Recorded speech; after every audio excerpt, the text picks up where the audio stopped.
Segunda parte de esta clase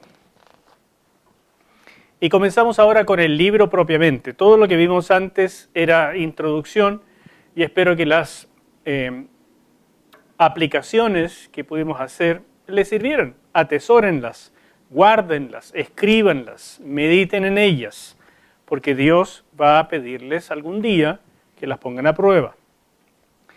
Bien. En el libro, entonces, del capítulo 1, versículo 2 hasta el 3:5, comienza este drama de la familia de Oseas como símbolo. Y aquí aparecen los temas mayores que va a tratar Oseas, que ya vimos, por supuesto, salvación, o sea, primero pecado, juicio y salvación, pero también, dicho de esta otra manera, la infidelidad de Israel, que es el pecado, la certeza de juicio divino, y la restauración final de la nación. Dicho en términos concretos, así lo va a decir Oseas. Y comienza entonces con este encargo bien poco usual que aparece en los primeros versículos. Capítulo 1, versículo 2. El principio de la palabra de Jehová por medio de Oseas. Dijo Jehová a Oseas: Ve y tómate una mujer fornicaria e hijos de fornicación, porque la tierra fornica apartándose de Jehová. Ese por qué es muy importante, porque nos habla de inmediato de que Dios va a usar esto como una comparación, ¿no es cierto? Sin embargo, comienza el primer problema del libro. O sea, Dios le pidió a su profeta que hiciera esto realmente, literalmente, que se casara con una mujer de esta naturaleza para ilustrar algo. Ese es el primer problema. Fue pues, versículo 3, y tomó a Gomer, hija de Diblaim, la cual concibió y le dio a luz un hijo. De manera que creo que no podría caber duda de que esto es algo literal, ¿no es cierto? No solamente aparecen los nombres de los personajes, sino que además aparecen hijos, y esos hijos reciben nombres. Entonces, pensar de que esto es simplemente un símbolo, una alegoría, y que Dios no pretendió que Oseas lo tomara en serio, es ir demasiado lejos, desde el punto de vista de interpretación bíblica. Desde mi perspectiva, aquí hay evidentemente una solicitud harto extraña. Oseas recibió este encargo y obedeció. Otro problema es que los hijos también representarían algo. Y entonces uno dice, ya, ok, la mujer pase, pero los hijos también. Ustedes recuerdan que los hijos reciben nombres que no son nada amables, ¿verdad? ¿Cómo se llamó el primero? Jezreel. La segunda, Lo-Ruhama, ¿no es cierto?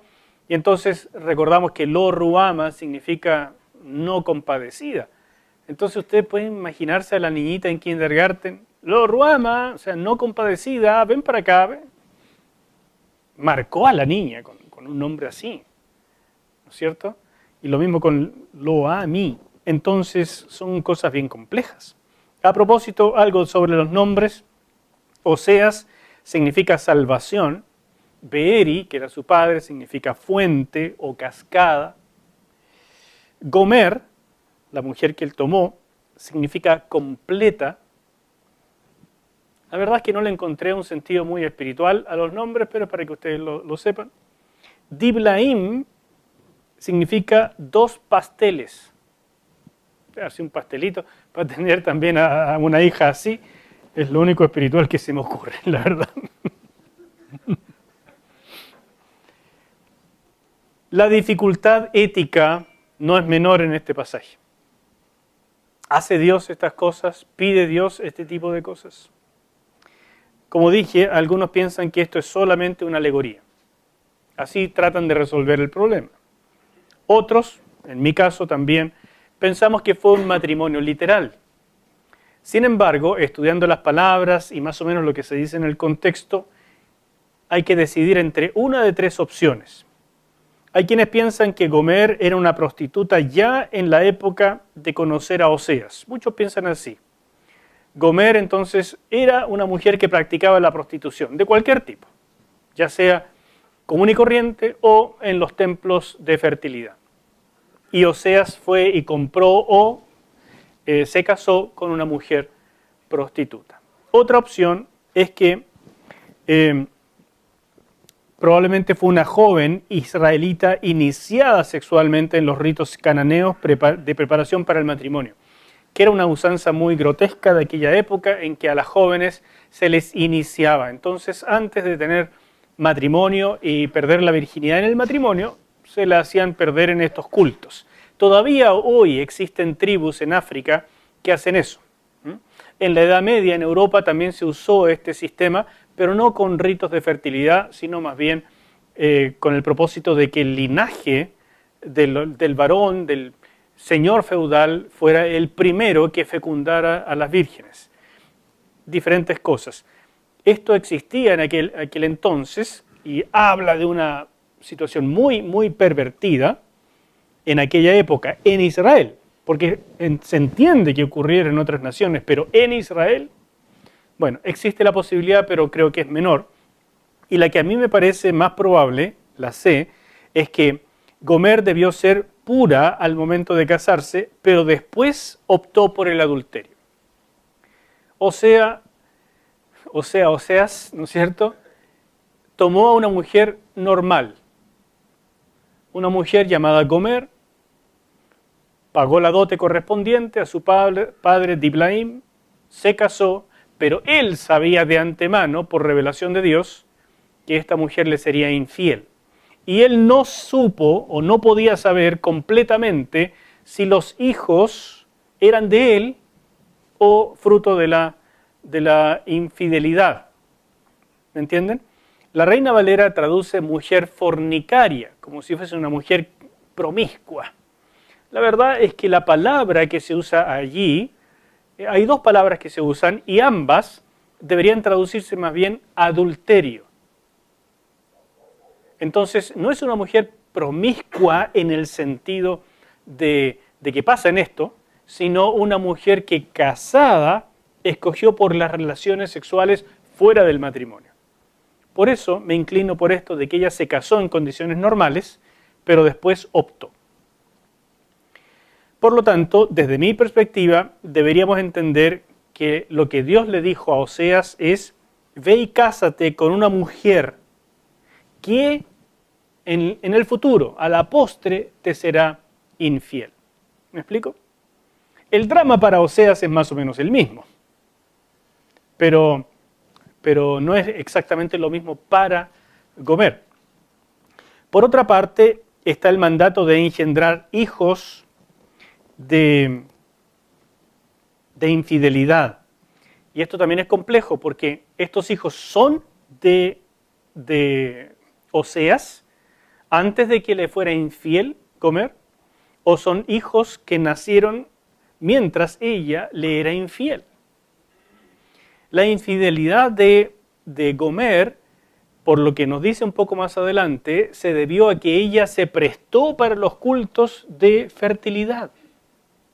Y ya también es difícil de entender por qué una mujer casada saldría del matrimonio para ir a formar parte del staff de prostitutas en los cultos de fertilidad cananeo. Todo es muy complejo. En realidad es muy, muy difícil poder reconstruir la situación con precisión. Pero les digo que la palabra principal que se usa para referirse a Gomer es la palabra tsunin, que significa adulterio. Y muchas veces se usa, perdón, me equivoqué.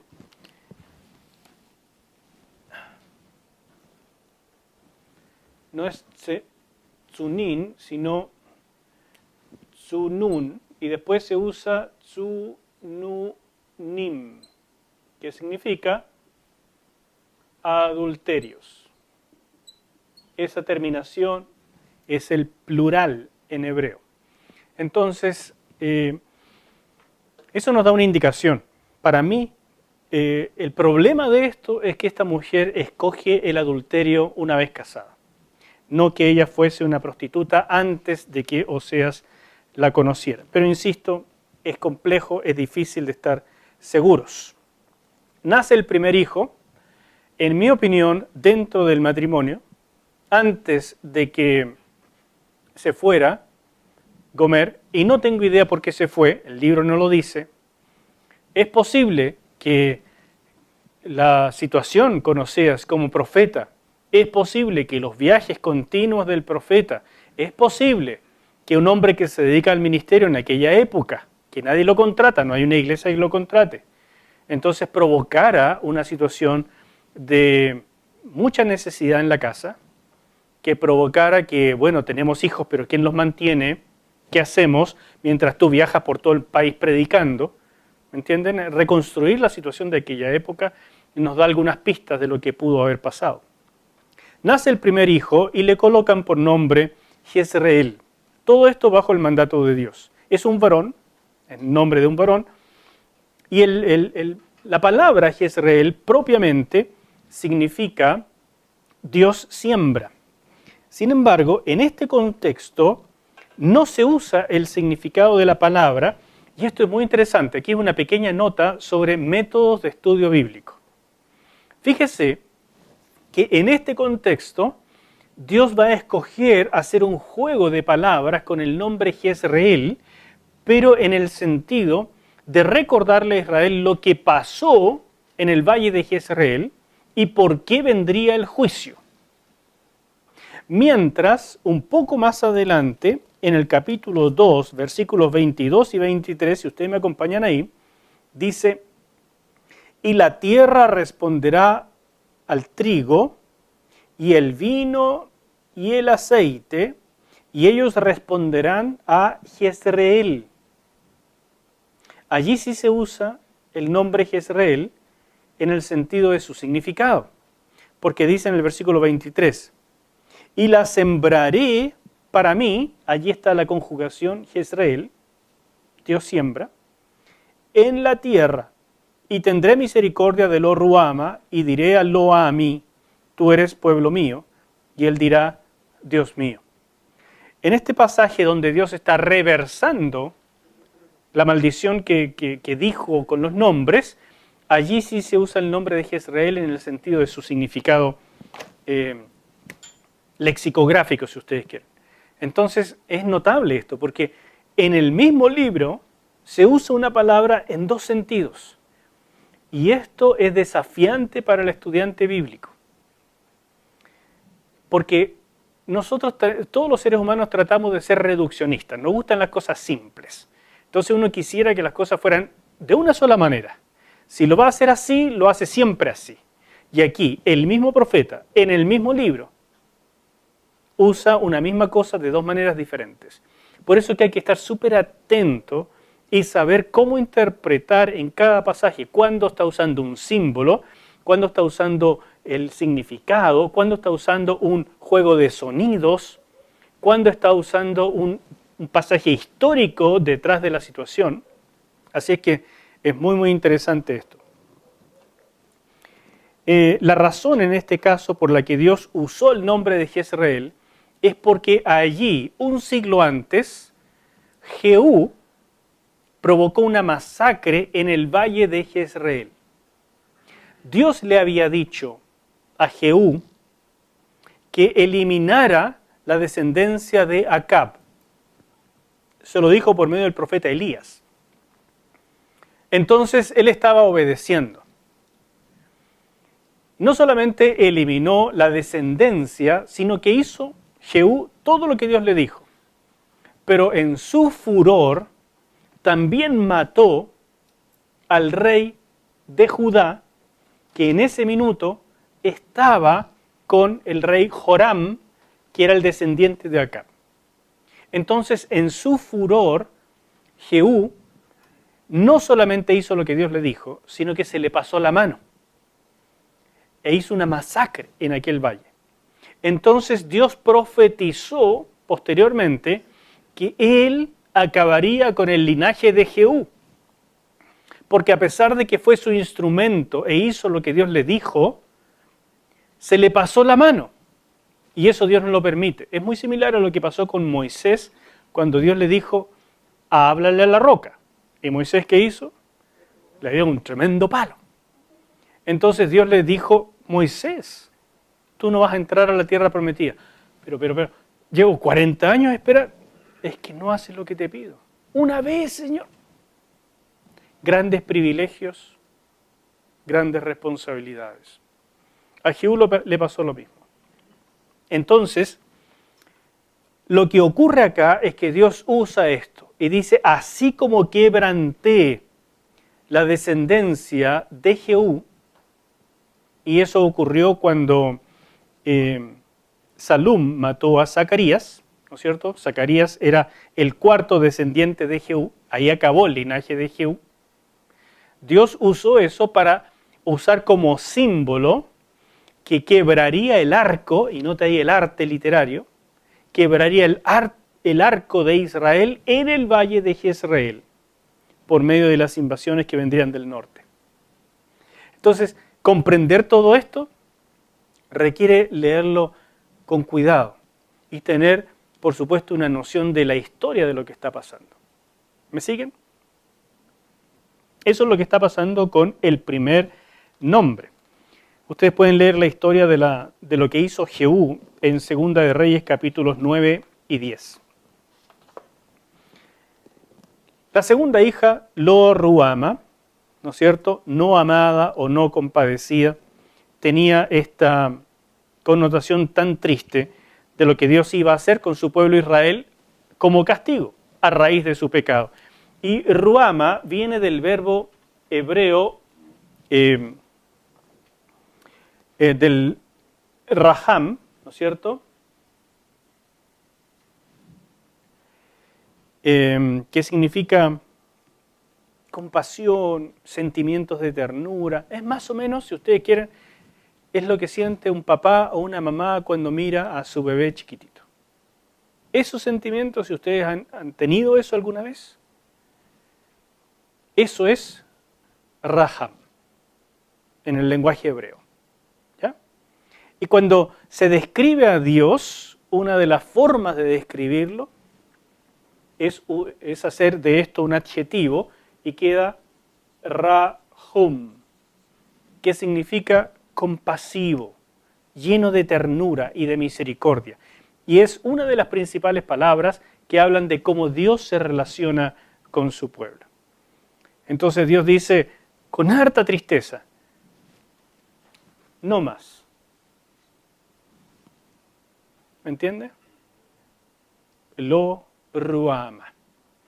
Lo-Ruhama, en realidad se dice en hebreo. Entonces, no más compasión para ti. Es súper potente. Ahora, para la niña es terrible llamarse así. Para los que escucharon esto, es un recordatorio con toda la forma de ser de la familia de Oseas. Oseas es un cuadro, pero no es un cuadro que solamente está pintado, sino en 3 dimensiones y se mueve. Y está recordando el mensaje constantemente. El siguiente hijo es un varoncito y le puso por nombre Lo-Ami.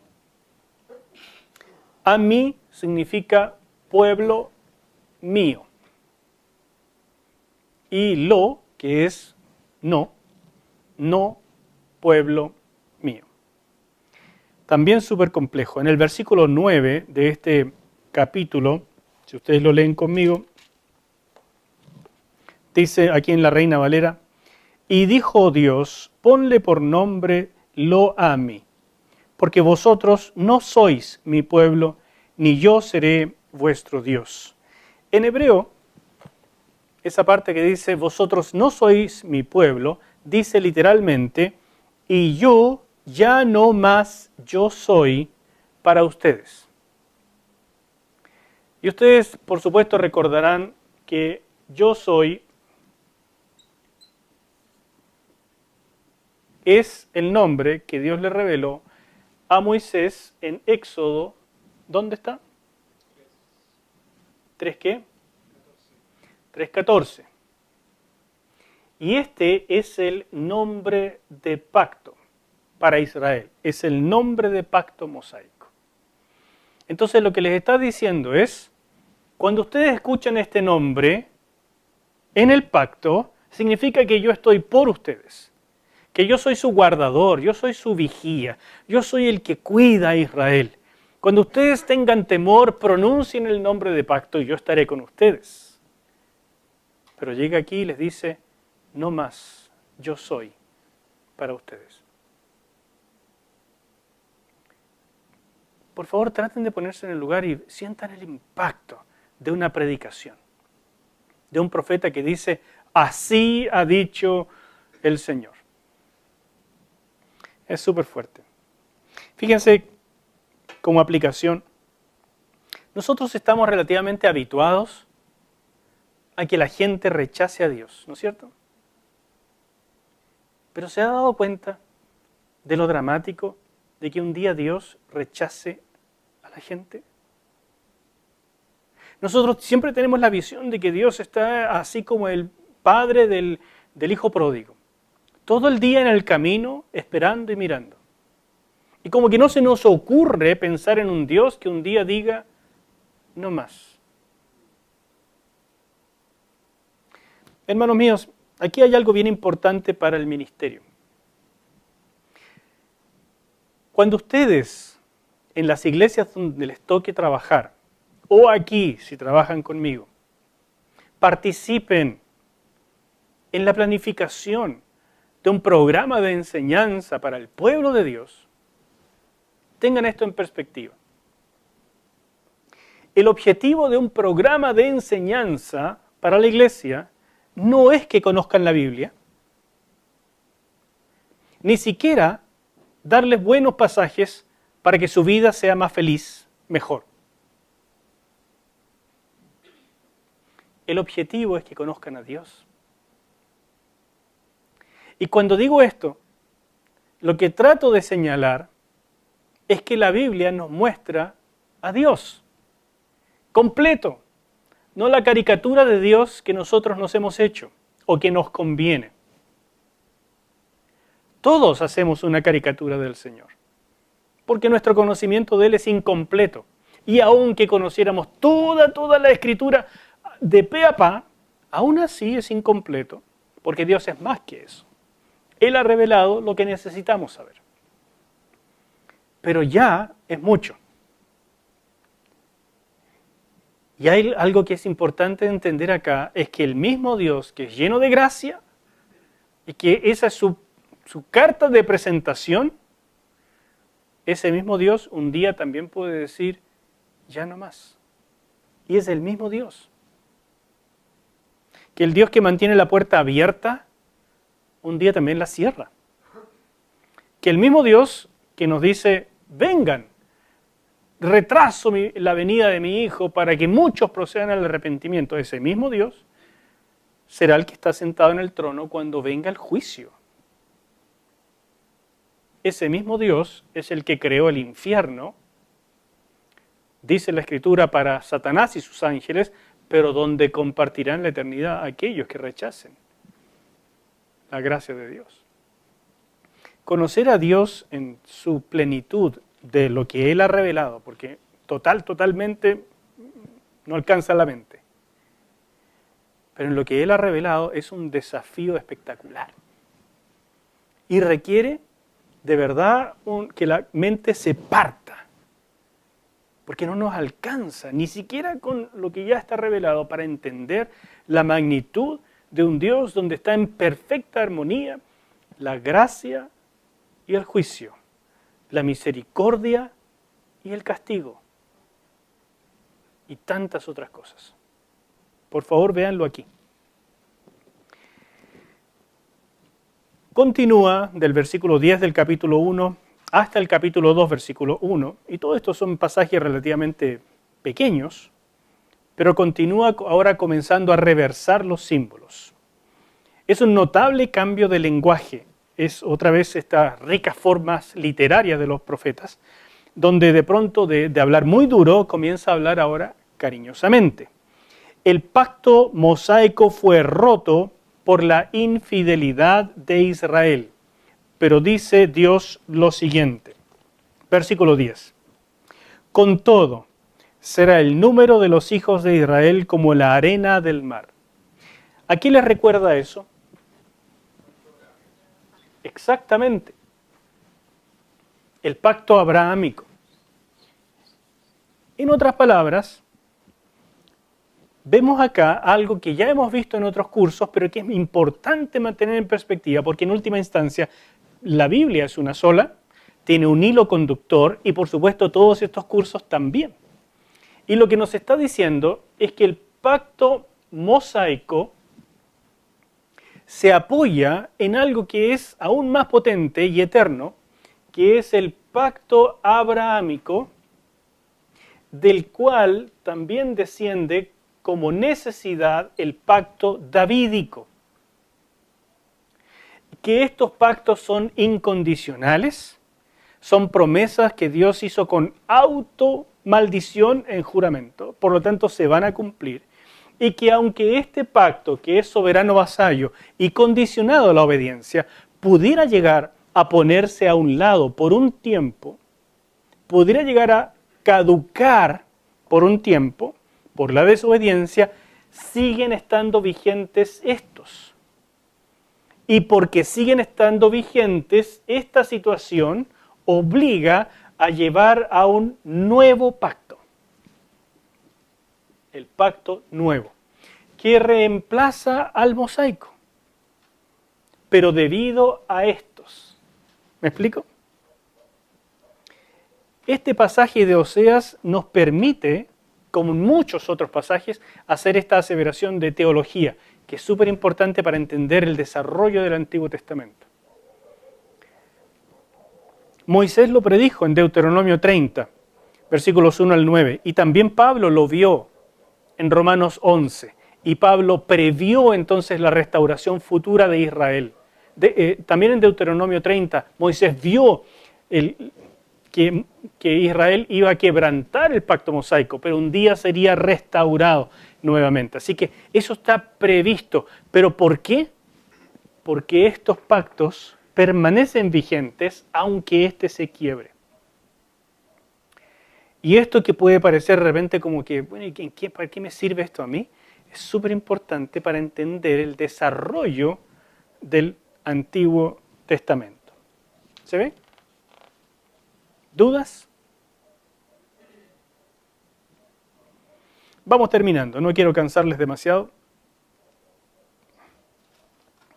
Por lo tanto, Dios iba a reversar todo esto y Jezreel ya no tendría esta connotación de el valle de juicio, sino la connotación de su significado. Dios siembra. Nuevamente Israel tendría fertilidad. Lo Ruama, o sea, no más compasión, volvería a ser Dios dando compasión a su pueblo. Y lo Ami volvería a ser Ami. O sea, Israel volvería a llamar a Dios mi Dios y Dios los llamaría mi pueblo. Es decir, el pacto mosaico vuelve a estar en función, pero ahora dentro del pacto nuevo. Esto nos lleva a una conclusión muy importante. ¿Quién está en el pacto nuevo hoy en día? Hoy en día está la iglesia, pero no Israel. Pero esto que estamos viendo acá, esta promesa de Dios, entre muchas otras, pero ya con esta de Oseas basta, nos dice que un día también estará Israel. Que originalmente la promesa fue para Israel. Y que, lo dice Pablo en Romanos 10 y 11, aunque momentáneamente, y sobre todo en el capítulo 11, momentáneamente fuese desgajado Israel del olivo verdadero, un día será reinjertado. Y esto es lo que nos da pie para hablar de esta diferencia étnica que Dios mantiene y que es un error desde mi perspectiva, y es lo que yo les enseño, pensar que en la iglesia se asumen todas las promesas de Israel. Yo creo que esto es un error y que Israel tiene un futuro étnico. Israel tiene un futuro como nación, porque el pacto mosaico, aunque quedó fuera, se restaura en el pacto nuevo cuando Israel un día se arrepienta como nación. Y que no es tan simple como decir en la iglesia se cumplieron todas las cosas e Israel pasó a la historia. No es así, porque Dios está comprometido con Israel como descendencia de Abraham, descendencia física, a pesar de que nos considera a nosotros descendientes de Abraham en términos espirituales. Complejo, ¿no? Complejo, pero fundamental para el entendimiento del Antiguo Testamento y, por supuesto, del devenir de la Iglesia desde el libro de los Hechos en adelante y finalmente llegando a Apocalipsis. Así que yo les animo a tener estas pequeñas pautas para irlas manteniendo en su trabajo. Yo estoy claro en mi teología y ustedes deben verla. Por supuesto que hay otras ideas, pero es lo que yo trato de transmitirles y es el hilo conductor que voy llevando, Antiguo 1, Antiguo 2, 3 y después en el Nuevo Testamento. ¿Bien?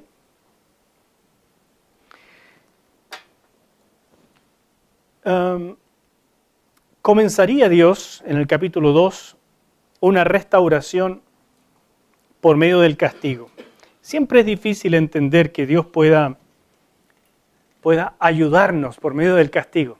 Uno siente el castigo como algo malo y no lo ve nunca como un acto positivo del amor de Dios. Aquí lo dice, por ejemplo, el matrimonio de Oseas con Gomer ahora tendría un vuelco porque Dios trata de decir que Él iba a hacer un vuelco. Pero antes de eso tendría la necesidad de efectuar un castigo. Y fíjese que la escena es como la de una corte de justicia. El Señor hace las veces de acusador, de juez, de todo, y de marido engañado. Entonces el lenguaje es intenso, como el de un marido que dice, esta mujer es la que yo quería, me traicionó, se fue con otro, etc. Entonces es un alegato al más puro estilo de un hombre colérico. Dios está tomando la posición que la gente entendería. Todos los hombres en Israel escucharían esto y dirían, si me lo hiciera a mí la mujer, cuidadito vieja, ¿me entiende? Porque se entienden el sentimiento. Y Dios lo pone en estas palabras para que entiendan cómo Él, el Señor, se siente con el adulterio espiritual. La reclamación de Jehová era justa y verdadera, y era necesario que cosechara Israel el castigo. Todos los varones que escucharan esto dirían, si tú me la haces, de verdad que yo te llevo a juicio y voy a exigir la pena de muerte. Entonces Dios le estaba diciendo a la gente, ¿y qué esperan que yo haga con ustedes? Ya no les gustaba tanto. Pero pese al anuncio de juicio, la intención final era de atraer a su esposa infiel de regreso, perdonarla y restaurarla. Y eso también les sorprendía a los varones. Porque en una sociedad altamente machista, descubrir a la mujer en adulterio, la matamos de una vez. Todavía hoy ustedes pueden ver eso en Medio Oriente, ¿no es cierto? Pero ver misericordia, perdón, restauración, eso es novedoso. Y Dios muestra así también su corazón. Él se siente traicionado, Él se siente engañado, Él grita como un hombre con dolor, pero también dice, aunque tengo todo el derecho de juzgar, y lo voy a hacer, mi intención no es destruir, quiero que vuelvas. Y si uno capta eso en el libro de Oseas, realmente está conociendo un aspecto del Señor que es maravilloso. ¿Lo ven? ¿Se ve o no se ve, hermanos míos? La palabra técnica que se usa aquí es rib, que ya hemos visto en otras partes. Aquí se traduce contienda. En otras partes se traduce juicio, pleito, cosas así. Según la ley, no solamente se le daba carta de divorcio, sino que el adulterio era penado con la muerte, el de las mujeres sobre todo. Y aquí Israel entonces era la infiel. Y Dios lo que hace, en otra marca de genio, es que le da un castigo proporcional. Fíjese como lo dice en el versículo 3. No sea que yo la despoje y desnude, la ponga como el día en que nació, o sea, piluchita, ¿no es cierto? La haga como un desierto, la deje como tierra seca y la mate de sed. Fíjese cómo se entiende esto. ¿Qué hace una mujer cuando adultera? Se saca la ropa y se acuesta con otro. Dios dice, yo te voy a despojar, yo te voy a exhibir desnuda, yo voy a quitar tu abrigo, el que tú crees que viene de tus amantes, pero que yo te lo doy. Yo voy a quitar la seguridad, que tú crees que viene de tus amantes, pero es mía. Tú vas a los cultos de fertilidad porque crees que de tus amantes obtienes todos los bienes.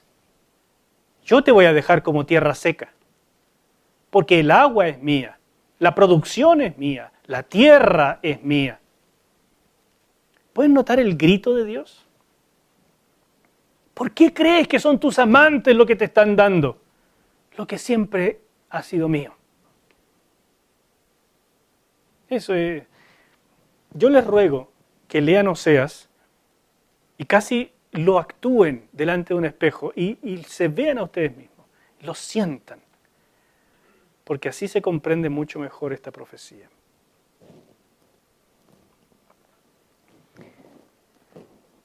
Lámina 17, entonces, Dios promete restauración. Y para mí este es uno de los pasajes más hermosos y con eso vamos a ir quedando hoy día. Dice en el capítulo 2,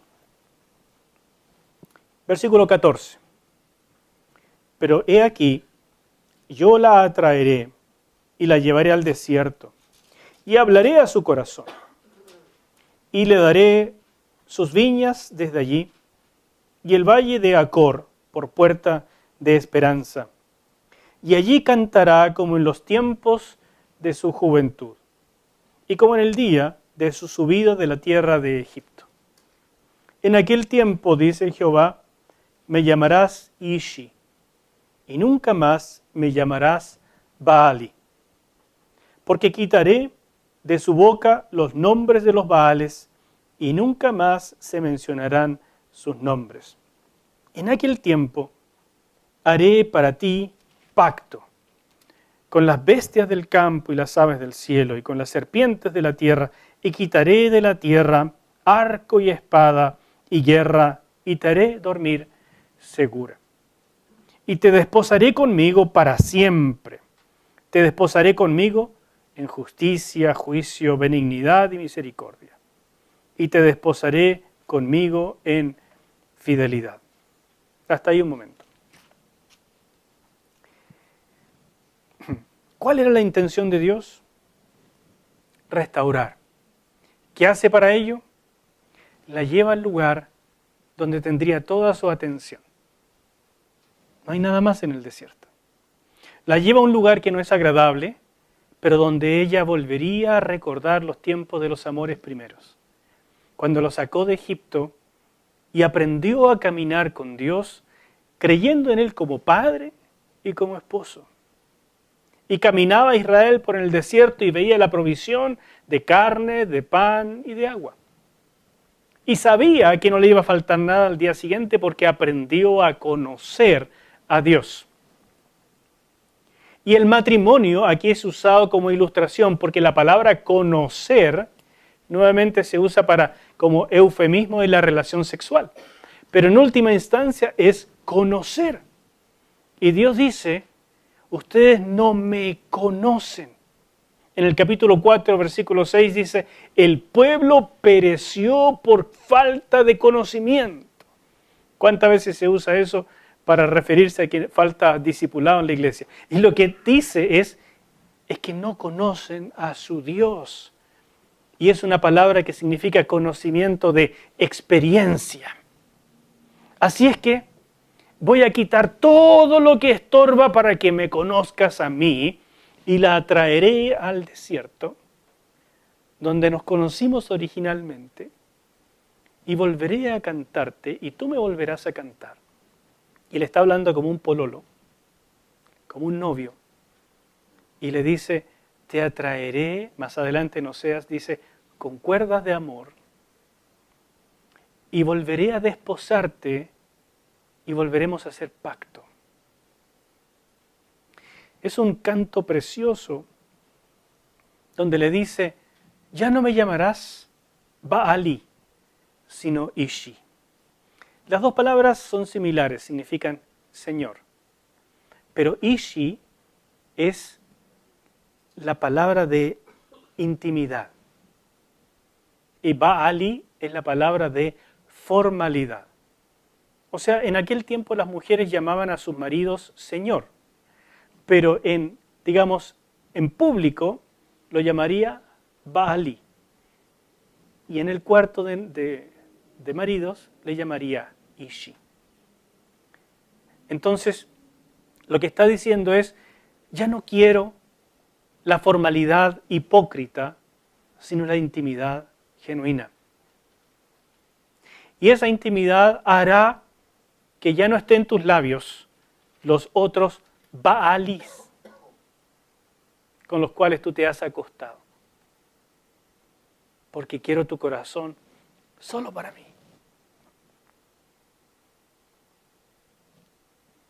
Hay pocos pasajes como este. Es una ternura, es una pasión, es un amor de Dios. Y termino diciéndoles que no puedo dejar de ver en esto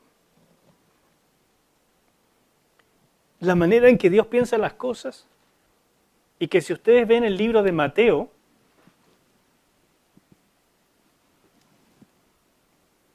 antes que viniera el Señor Jesús, mandó un emisario. ¿Cómo se llamaba? Juan Bautista. Mateo 3. ¿Qué hizo Juan? Predicó, arrepiéntanse porque viene aquel al que esperamos. ¿Dónde los llamó? Al desierto. En el desierto habrían de arrepentirse, purificar sus corazones para la venida del Mesías. Cuando vino el Mesías, ¿qué hizo Dios? Lo llevó a Egipto. A causa de la persecución. Pero nos dice en Mateo 2:15, a Egipto o de Egipto traje a mi hijo. Entonces Jesús representa a Israel. Es un segundo éxodo. Las palabras de Oseas 2 representan un segundo éxodo. Y lo que está diciendo Mateo es que esto se cumple en gran medida en el Señor Jesús. Porque nuevamente Jesús es llevado a Egipto huyendo de la persecución de Herodes, y Dios lo trae de regreso cuando muere Herodes. De Egipto traje a mi hijo, y se encuentra con un pueblo en el desierto que se está preparando. Cuando comienza su ministerio se está preparando para la venida del Mesías, y cuando el Mesías mismo es bautizado, es llevado al desierto. Mateo 4. Porque allí sería probado y saliendo victorioso, comienza la mejor parte, el ya del pacto nuevo. ¿Se dan cuenta cómo Dios tiene toda la historia pensada? ¿Se dan cuenta el hilo que cruza Antiguo y Nuevo Testamento? Yo me maravillo con estas cosas, hermanos, y espero tener algo de pasión como estos autores para poder comunicárselas. ¿Dudas?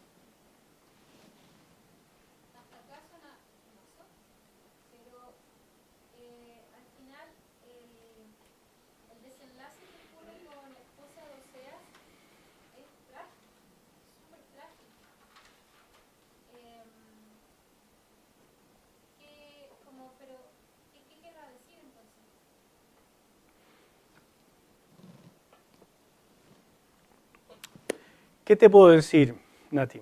En efecto, el desenlace de la situación, humanamente hablando, es trágico. Porque ¿cuál será el desenlace de Israel? Trágico sería. En efecto, Gomer se fue, y en el capítulo 3 vemos que por instrucción de Dios, Oseas tiene que hacer mucho más allá de lo esperable, y tiene que ir a retomar a esta mujer, comprarla de los templos de prostitución sagrada, la compra por 15 monedas de plata y un par de sacos de algo, que es el precio por una esclava usada, defectuosa, y la compra para sí, y le dice, tú no tendrás más amantes, y yo no te tocaré por un tiempo. Porque esto representa la época de exilio. Y todo eso está en el capítulo 3, que ahora no alcanzo a vérselos. Pero, por favor, léanlo también en el comentario con más detalle. Porque está profetizando a partir de lo que va a pasar, que viene una época donde Israel no tendrá templo, estará aislado de su marido, de Dios, y no tendrá tampoco reyes sobre ellos, no habrá príncipe ni rey, no hay monarquía, no tienen autonomía política, y sin embargo, Dios aún así los invita a regresar. Es que la profecía de Oseas es tremenda. Ciertamente el desenlace no es lo mejor que uno esperaría, pero es lo que vivió Israel. Para Gomer, para Oseas fue trágico. Fueron decisiones de ellos a raíz de lo que Dios les pidió, pero en el caso de Israel fueron miles y miles y miles de muertos en el 722 a.C. Eso. Hoy en día, cuando se toca el tema del divorcio, ¿sí? Cuando se relaciona el tema de no divorciarse porque Dios no lo permite, tomo mucho el ejemplo de la historia de Oseas, en el sentido de que independientemente de lo que pase en tu matrimonio, si infidelidad o cualquier otro punto, tú tienes que ir y ser fiel y ir a buscarlo. ¿Hasta qué punto, según tu opinión, uno puede decir, ¿sabes qué? Ya mejor separarse, dejar las cosas hasta aquí, porque realmente es compleja la situación. Sí. Porque hay muchas mujeres o hombres también que han sufrido por años maltrato físico, maltrato emocional, de todo sentido, entonces como que quieren parecerse un poco a Oseas en el sentido de el dolor y el sufrimiento y hay que agarrar hasta el final. Es una excelente pregunta y un poco larga de contestar, entonces no la voy a contestar totalmente hoy día, quiero dejar una colita para la clase siguiente, pero sí es muy importante. Y déjame darles un pequeño bosquejo de este asunto. En primer lugar, entender que la Biblia no se contradice o no sería palabra de Dios, ¿no es cierto? Si Moisés dijo que era posible dar la carta de divorcio,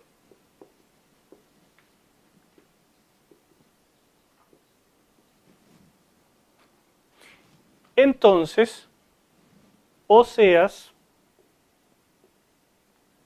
no puede estar diciendo algo contradictorio. Así se pone un absurdo en matemática, en cualquier forma. Algo absurdo que es contradecir esto. ¿No es cierto? Por lo tanto, como esta es la ley, lo que está haciendo Oseas es una posibilidad, si ustedes quieren, un ideal que representa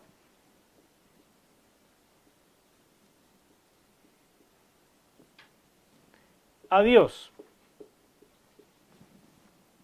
Porque todo lo que está pasando aquí es una representación de Dios. Entonces, Oseas está actuando como Dios siente.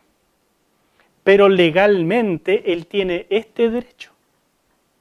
Entonces Dios no juzga si alguien ejerce su derecho. Aunque Dios preferiría esto. ¿Cuándo encontramos eso dicho completamente? En Mateo 19.